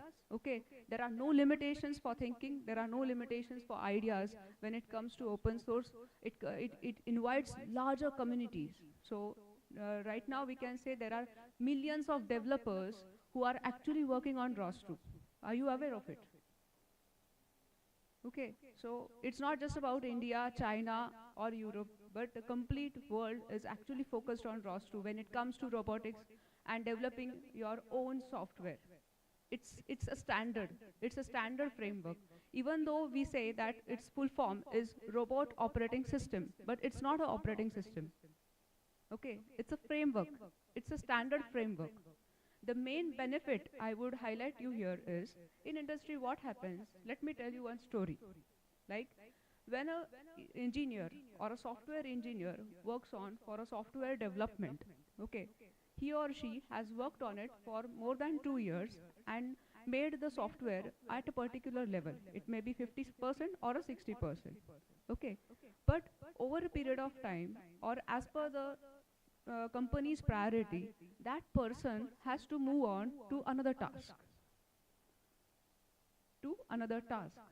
Important and urgent. But then what will happen to the present project? क्या होगा पहले जो present project 60% developed था उसका क्या होगा? Any guesses? What will happen to that project? So if the project has to be continued and completed, and another engineer would have to be invited, and the same was done. A second software engineer was invited, and he was actually assigned that task. Now what? The second engineer had a different perspective of development. Okay. Different perspective of development, different perspective of logic development, interactions and all. And after seeing that first engineer work, the development that he or she has done till now with the documentation, he was unable to take it ahead. He was clueless. And thus he actually decided to, okay, I'm actually unable to take it completely because I'm not completely oriented to this. I'm not aware with what perspective that engineer has made up this software up to 60%. There are a lot of challenges, there are a lot of improvements that I foresee. And okay, let's start from scratch. But now, can you imagine that where are the 2 years gone? Okay. So now the second person has started to develop the system again, or the software again from scratch with a different perspective. So here the time loss is there, energy is lost, okay, and the project timelines are also hampered. So the main perspective is stopping reinventing the wheel. That is the main objective of ROS, understand this. So when we say a standard framework, a standard ROS software development is being done based on ROS2, it is all possible with the standard framework that is being defined. Any person, any team members, any size of team members can work. Anybody can go and come in of that part of the project, but the project will not be affected. Your software will not be affected. That is the power of ROS2. Okay, quick development. As the standard framework has been already been developed, it's a quick development. So what does the industry says? That if a person has an hands-on experience gained over a period of time, he or she has done at least one project with ROS2 or ROS1, then in that case, the time that was required to develop one project would be a half or even less than half, because the person has gained the experience on how the ROS2 is being done and the software is being developed on it. So it's very time effective, I would say. With less time you can develop your software efficiently with the help of the tools and packages that are very well prepared and readily available to use. That is the beauty of the software, of the framework, I would say. Okay. So for example, let me give you an example of an autonomous mobile robot. Okay. In the autonomous mobile robot, I am working on a differential drive AMR. Okay. And this AMR, so autonomous mobile robot is nothing but called as AMR. Okay. So this AMR has to be following a path, a said path, and following a curve. There would be a trajectory of straight as well as curve. Now following these curves, there should be some parameters that needs to be taken care. Speeds, accelerations needs to be taken care. So for all these perspectives, there are already ready plugins. There are already ready packages available in ROS2 where I can just select, okay, my robot is differential drive, my robot is omni wheels, okay. And in that perspective, I will just select that plugin, and the plugin will be ready with the defined parameters that I can tune and implement it in my customized hardware AMR. Okay? Are you getting to imagine the difference? For today, complete day, we will be speaking on these benefits with examples, with some live practicals that we will do. And then right now it would not be clear, but I can promise you that at the end of the day, when you do some practice, get some orientation on it, the stuffs would be quite clear. Is this clear till now? Any questions? Okay. And then we spoke about the open source community. So there are a lot of stuffs I can show you about the open source community, where you also can follow them, okay, understand where is the world going, and what innovation ideas or projects the people are doing all over the world.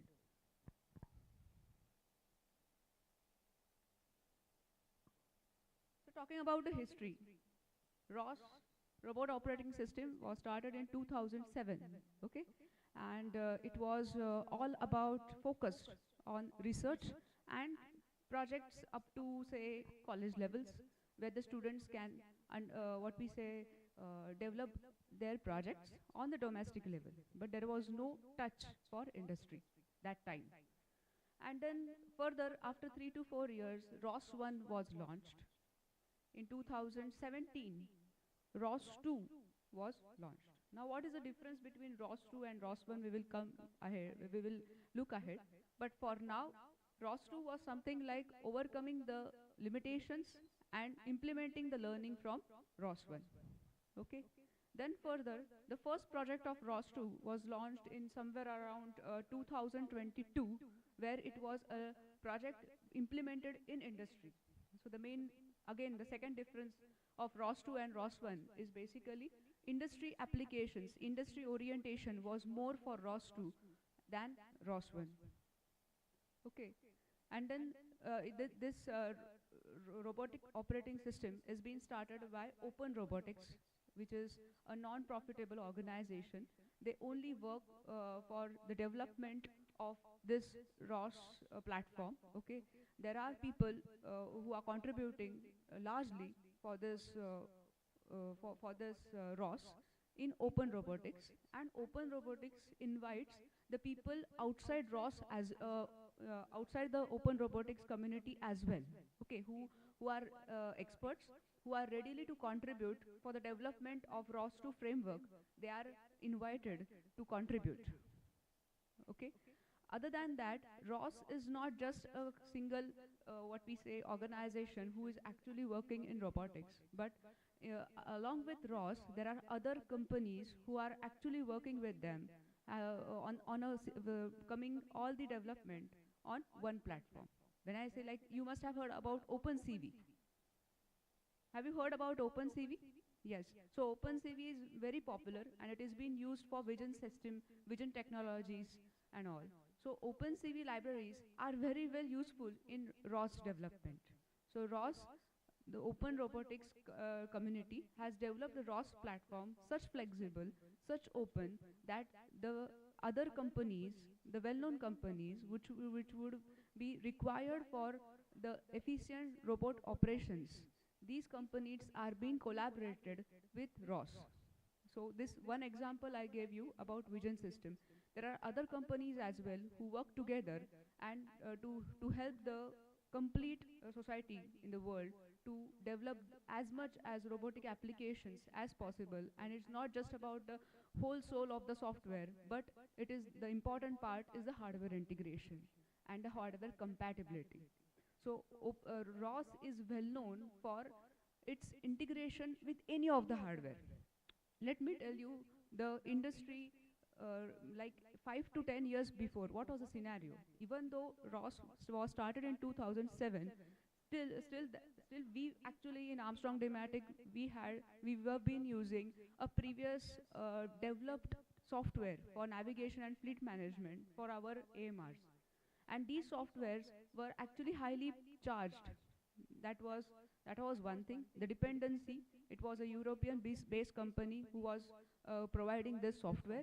So there was a dependency, there was a work time difference, and thus quick support was very difficult. So looking at all these challenges, we were actually looking for developing our own software that we actually started 1 year back, and we have reached substantially to a point. I would be very happy and open to share our experiences and learning with you, but at the right time, when you are at some point practicing, and if you are facing some issues in future while developing your projects, you're always welcome.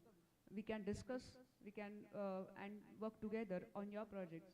We are ready to share our experiences and learnings with you. Yes. After your discussion, I have one small parallel that was going on in my mind regarding Red Hat Linux. I mean, it was Linux that was sold under the brand Red Hat. So is there something like ROS has been marketed by some private company with add-on features or customized kind of versions? Yeah. One. And second question is whether there is parallel commercial operating system available for robots in market, competitor like for ROS. Okay. So right now the development platform available as an open source is the ROS that we see, and then there are other competitive commercial who actually what we say create revenue from it. There are a lot of company that is like it may be robotics companies there, and many other companies like Navitech companies there, and many other company are there, Blue Botics. So these are some of the companies which actually give their system software ready to use, like in 5 to 10 days if you use their ready software, but then the software is ready. You don't have to develop anything. It is just you need to do some training, calibration for your hardware with their software. Okay. And then your first coming to the first question, that is the marketing stuffs and all, and how they must be getting some profits or whatever it is like. So Open Robotics is like right now developing the packages, working continuously on developing the ROS2 platform. Other than that, what they do is in industry, they help the industry people to develop their own projects. So that is one of the source of income that I can see here. Other than ROS, there are other companies like the consortium. So the consortium is actually a collaboration with open robotics community, where they actually work with the industry, like it may be BMW, Tesla, and many renowned MNC companies for their development projects. They support and, help them to develop their own software on ROS2 framework. So ROS is not there for sale. No, it's an open source. Open source. Yes, yes. Okay. Anybody can use it. No version of ROS is for sale in the No. market in some other brand or name. No, no, no. Okay. But if they have developed Okay. using that base, then they will charge. Otherwise, the base framework Okay. is not chargeable. It's vanilla. Yes, Okay. yes. Okay. Thank you.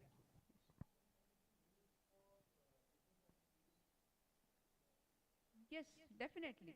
So there are a lot of applications in ROS. So whenever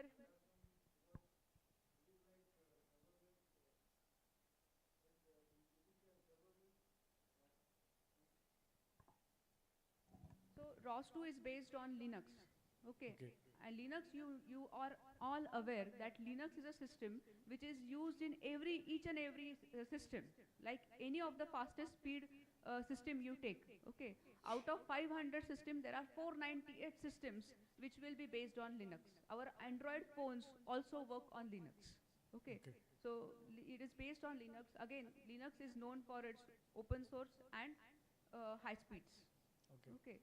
So wherever you go, even the high-end PCs that are used in industry. No, I'm not talking about the capabilities. I'm talking about if I have to make a firewall, because in defense we want the communication should be secure.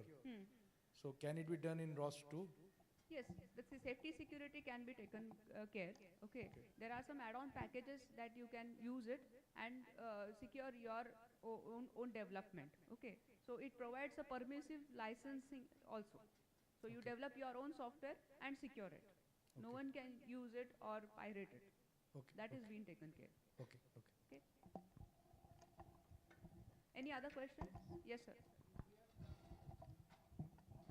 Yes, my one question is, if we learn this ROS2 platform, and if we develop our own robotic software for some specialized application, so that will be a commercial part, or it depends upon you, sir.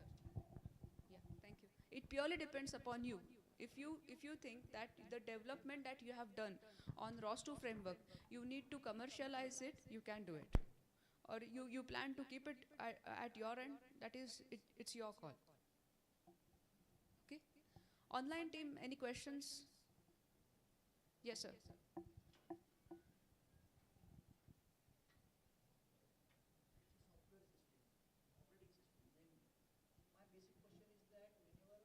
It's a framework, sir. It's not an operating system. Okay, framework. Yeah. So whenever we are going to connect this, whatever the compatibility is there with all kinds of the robots or automation systems, so what is actually the interface we require whenever we want to integrate all this programming with our machines? Right. What kind of interfaces are required? Yes. A very good question, I would say, by sir, because ROS is actually known for interoperability. No other software framework provides you interoperability. It's very challenging. Even in the industry, the AGVs, the AMRs that are being deployed currently by any individual company, it is like challenging to add new AGV AMRs of different makes. Okay, so even we can take an example of two machines, and if you want to interact these two machines, it's not so simple. But ROS is a platform which actually gives you that openness, that flexibility, that any of the make, any of the specifications of the components can speak with each other through APIs. So you must have heard about APIs, right? So it's a API. Through API, you can speak with one machine to another. You generate an API, you send a message to that API and share it with the another machine. So any of the, like say there are different makes of AGV and AMRs on your shop floor, and you have to deploy them. In that case, it's very easy with ROS2 framework, where all the three robots can speak with each other, tell their positions, do the traffic management. Okay? Yes? Any questions? Can we go further?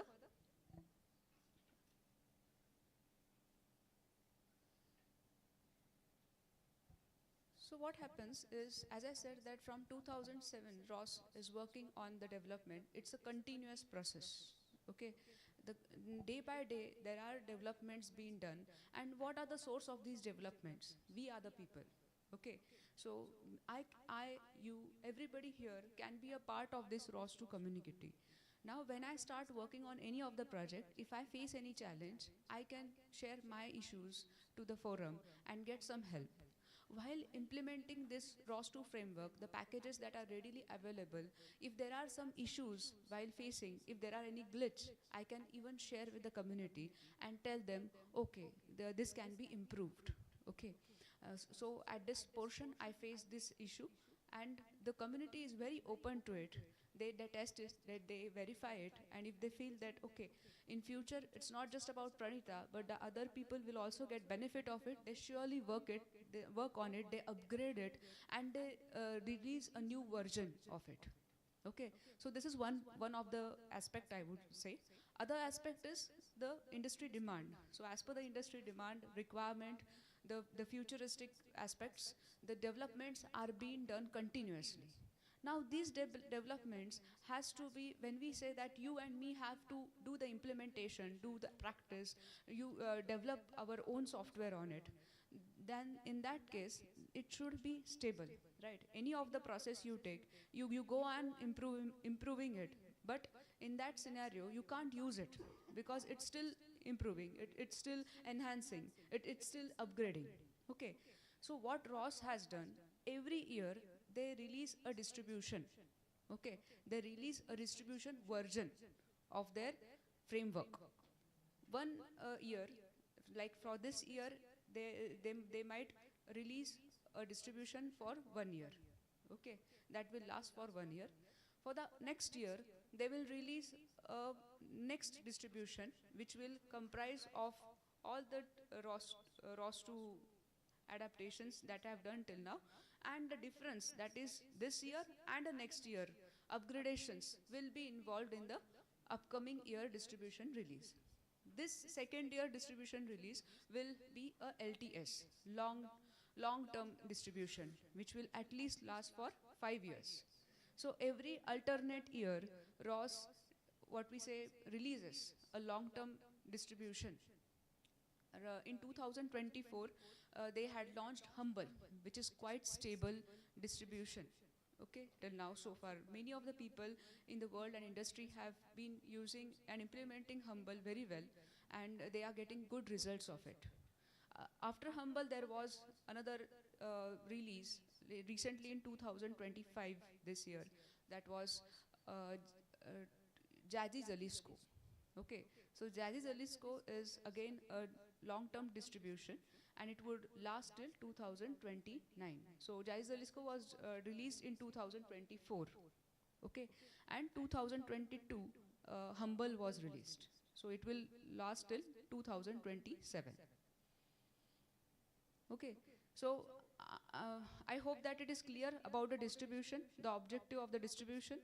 Okay, and then this you can see the record of the distributions that are being released and the survey of it, like the usage of the distribution. So you can see the Humble is being used 39.38% out of the complete 100% of the distributions that are being used worldwide in the year 2024, which was actually increased from 32.79% in the year 2023.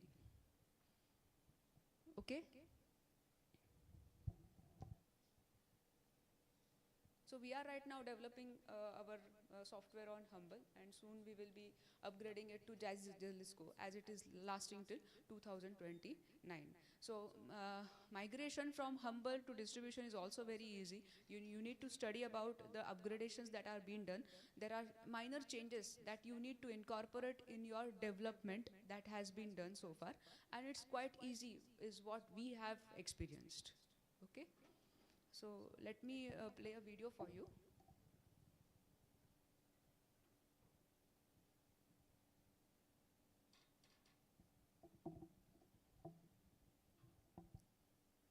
So this video generally shows the about ROS2, what is ROS2 and its applications. So in general term we say ROS, but when we say in versions, it is ROS2 that is being used frequently and nowadays.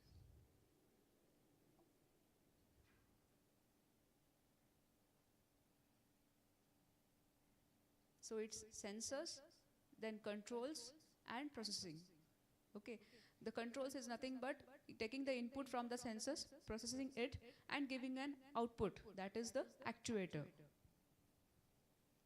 So it has a feature that is called as backfiles. What are backfiles? You can record the readings, inputs that are being received from the sensors, and then you can monitor them. You can observe how your sensor is behaving and take the right decisions, okay, accordingly. So you must have heard about digital twin. So it has a digital twin feature where you can, examine and do the testing on virtual platform, connecting to the hardware. That is the major key feature of digital twin. Then this is one of the example where stereo camera is connected to the ROS platform, and then accordingly the decisions to the robot are being given.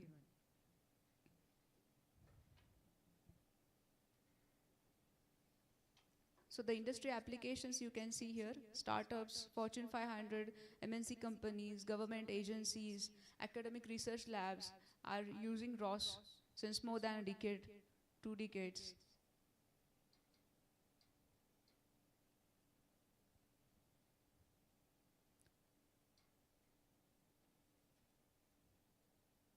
So this is the community all over the world that are being connected together, sharing their experiences, sharing their knowledge to each other, enhancing their skills.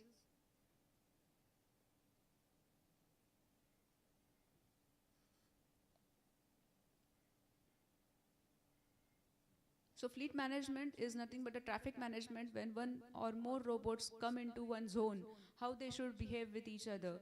They should know the position of each other and then take the decisions. The autonomous vehicles, drones, articulated robots, AMRs, AGVs. So these are the associated companies that are actively working with ROS. These are very few, I would say. Okay. So with this video, I hope that you have got an idea about the applications of where the ROS is used. In a simple word, I would say that wherever you see robotic application, wherever you see robots, yes, ROS can help you with the software development. Okay, it's not just about the software development where you can use ROS. So when I say that, okay, I need to integrate one sensor, take its input and get an output. Hello, it's not for ROS. Okay, so complex requirements, complex operations where there are 5 cameras, 6 cameras, 10 cameras, where there are 100 AGVs working in one zone. In that scenario, ROS is efficient. Okay, ROS will 100% give you an efficient outputs. The expected results can be received with ROS. Okay, so have a distinguish between when you have to use ROS and when not to use ROS. So first is when there are complex applications, when there are multiple sensors, you need to diagnose this. You need to be smart in taking the decisions when it comes to the robot. Quick application, real-time applications, real-time feedbacks you need, and based on that, the decision needs to be taken. Then the answer is ROS. Okay, a live example I can give you about autonomous mobile robots again. So in my whole day, I will be explaining about autonomous mobile robots, and you can relate it with other applications and you can ask me questions. Like someone must have done work on articulated robots. Okay, and you can relate my examples with the articulated robots and you can ask the relevant questions. Okay, so is this clear till now? Yeah, fine.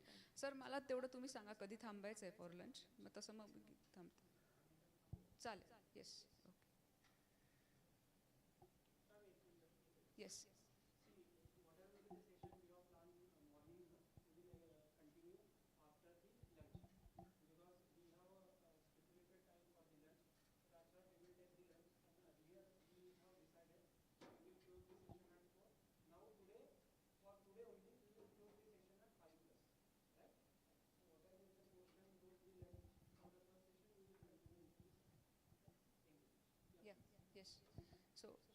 as sir gave us the orientation about the time and the schedule, I had actually prepared the agenda, and before going further, it was to be started at the initial, but no worries.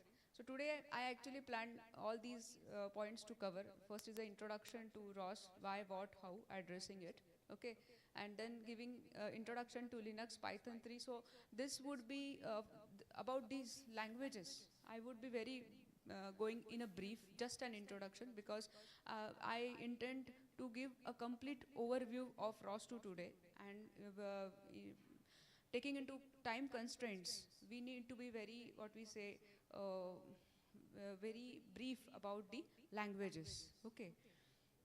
And then, but yes, I will give you some references where you can go to the online courses and learn about the basics of the languages. And then further, ROS2 framework, its installation. So from here, I actually plan to do practicals so that you get some hands-on experience, you get a good feel and experience about what is ROS2. And then the day end would be really good with the question and answers. Okay, in practice, we will see how the packages are being created, what are the tools of ROS2 framework available, and we will explore that tools with some examples.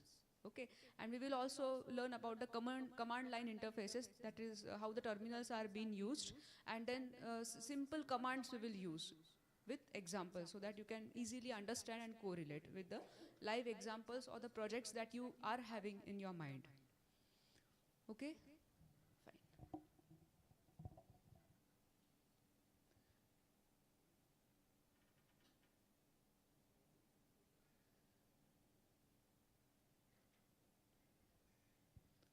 So we, about the video we saw the modularity. So what is modularity first of all here?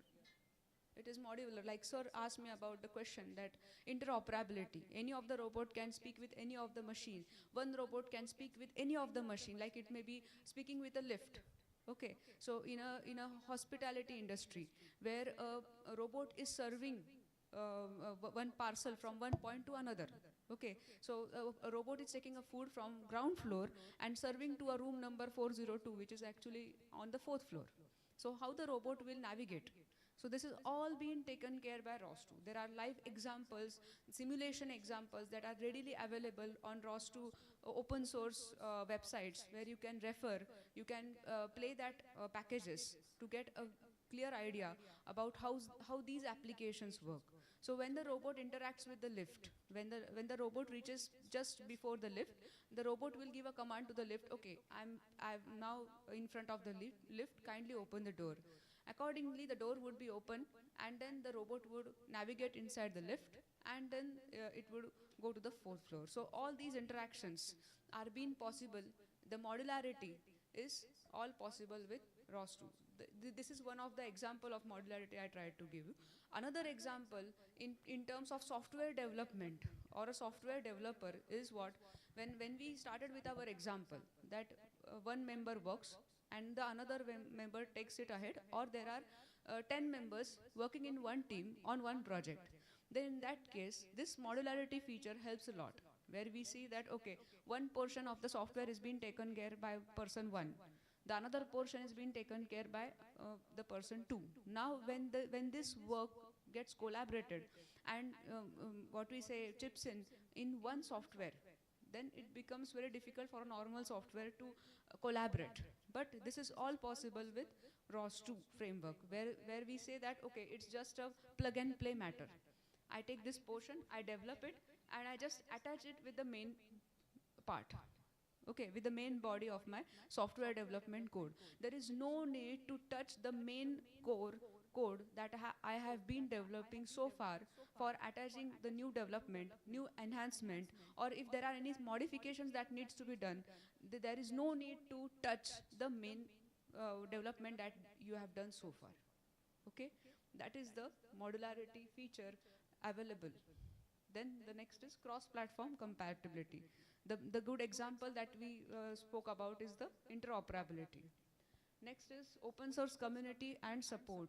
So I have actually shared this link. I will go through, we will see that link practically.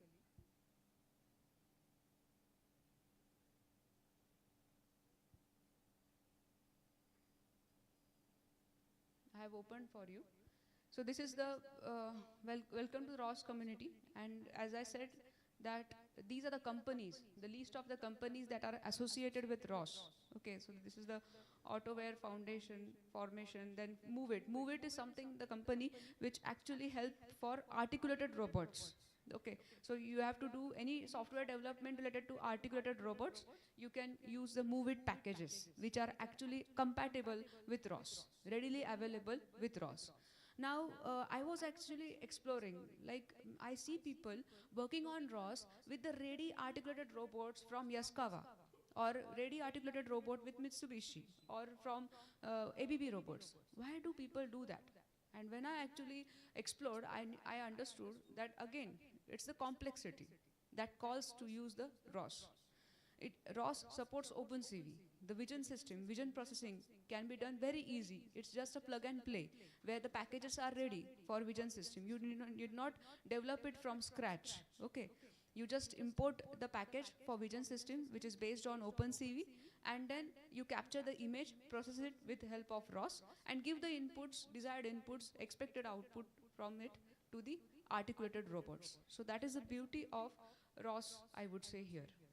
So one of the example that I saw on ROS community in consortium site was like painting or painting the roads. Okay, so these painting the road application was being done by the articulated robots. The famous industry articulated robots, I think it was a KUKA robot that was being mounted on a truck. Okay, and then with the help of the vision system, the portion was being captured and the painting operation was being done. So this is all was possible with the ROS2 platform. Okay.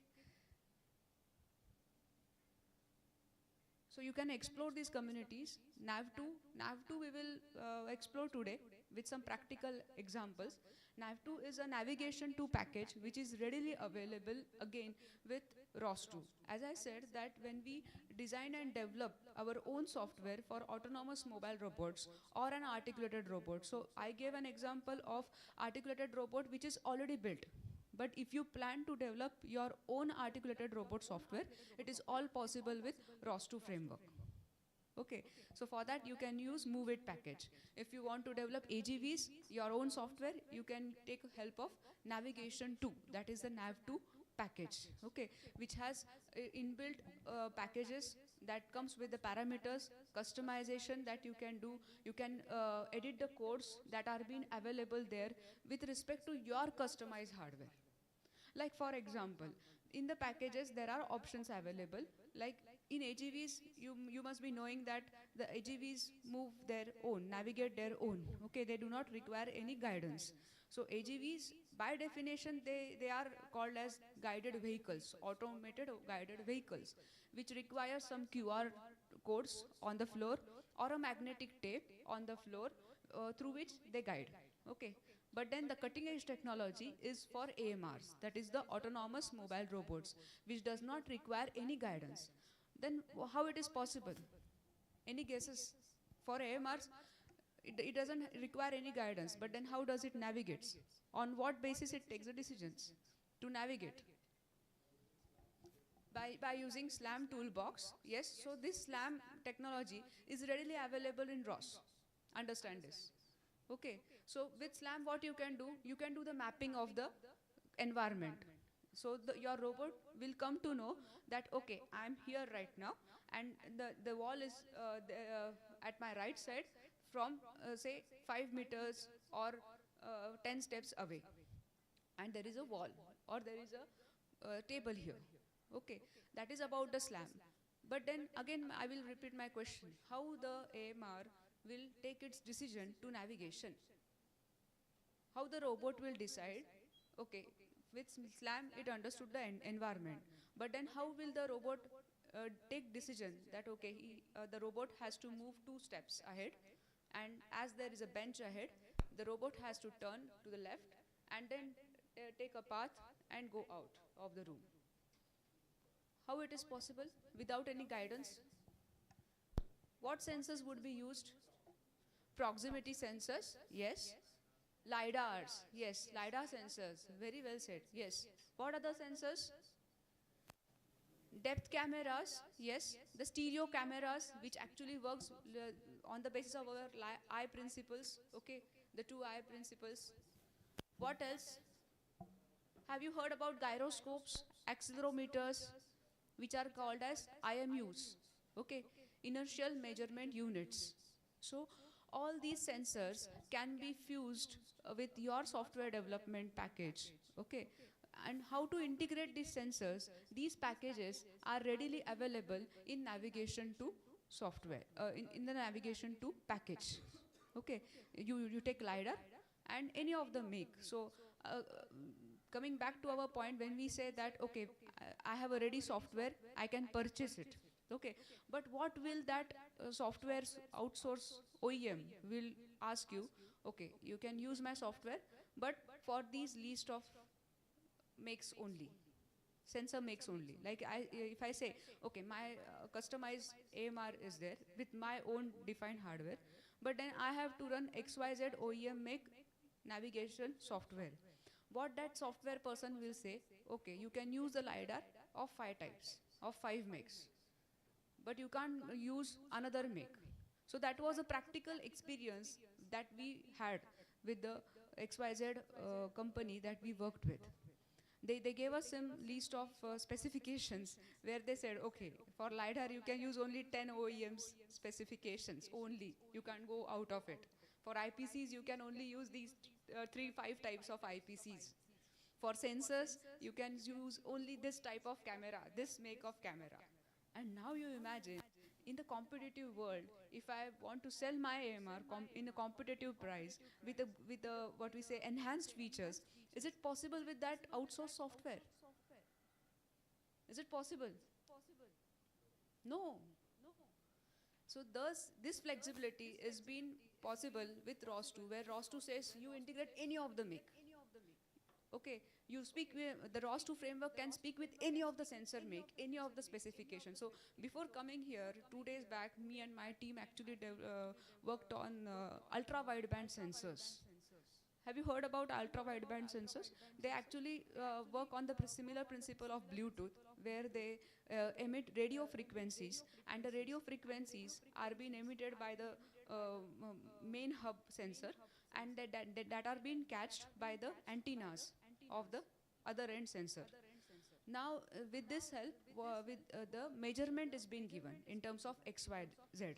So we are using these ultra wideband sensors for position accuracy, okay, for testing purpose. Now these ultra wideband sensors, I purchased it locally because it is in development stage. I don't know whether it would be a success or not, whether it would I would get this expected result from that selected sensor. So I didn't wanted to invest much on that sensor in the first hand. So it was just a cost of like when these students work in the projects and they go for a cost effective cheaper sensor, in that fashion I have gone through. I purchased just that sensor of say not more than 10,000. And then how I will integrate with ROS2 framework? That is with the help of creating your own driver. Okay, you create your own driver, you write your own C++ code, you write your own Python code where you tell, okay, now my sensor is being connected to the IPC to this port number. The communication protocol I will define, whether it is a serial communication, a USB communication, or what we say, CAN open communication, or a Ethernet communication. So I define the communication, and then the language I need to understand. Okay, because the sensor has its own language where it operates. So I just need to translate the C++ programming language to understand by the sensor language. And in this way, we take the feedback of the sensor and gel it into my development software package with the help of ROS2 framework. Okay? So we will go in detail in further. But till now, is it clear? Like I'm trying to relate it with giving you some examples so that it would be visible. Okay. Just I will end up this.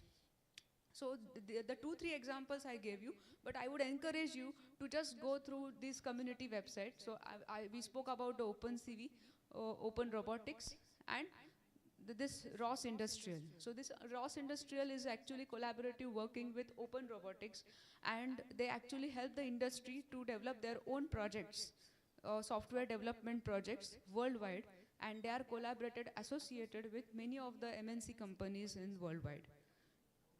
Okay, so you can even visit their website. I saw some days back, I saw a good case study from BMW, where they had taken help from the Ross consortium side, and they had developed their AGVs for their assembly line.